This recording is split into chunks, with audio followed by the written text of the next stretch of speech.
Christine Mugure Munene farms on the slopes of East Mount Kenya. Until recently, she was dependent on seasonal rains to water her crops. Now she has water whenever she wants, at the turn of a tap. Now I can do anything because the water is flowing continuously. The water flows not just because there are more tubes and pumps to move it along, but because of something even more essential: trees. Thanks to a pilot project supported by the UN's International Fund for Agricultural Development, more than 7 million seedlings have been planted in the water catchment along the eastern slopes of Mount Kenya. And it's trees, according to project forester Paul Njuguna, that keep water flowing. When you have the trees in a water catchment, it helps to ensure that when it rains, the water is held into the soil and it joins the river basin slowly. That ensures that there is sustainability on the flow of the rivers.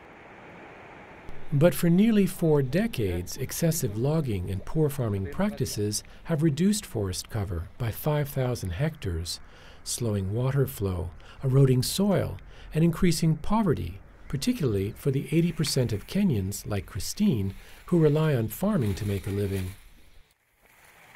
Reversing the trend requires changing attitudes, which includes making local farmers responsible for protecting and preserving water resources, says project manager Faith Livingston.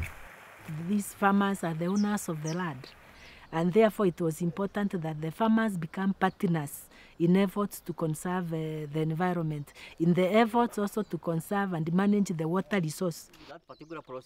One way to involve farmers is to encourage them to form groups to manage water resources. Christine is a member of the Kitino Water and River Users Association. Her group teaches other local farmers about good environmental farming practices and encourages them to plant indigenous trees along riverbanks. The group has also hired local gauge readers who come twice a day to monitor water levels in area rivers. You see, the vegetation cover has improved.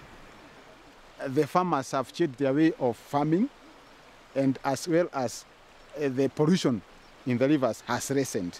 And with the volumes of the water in the rivers have improved. This spring, which once served just 480 farmers, now benefits more than 3,000, Christine among them.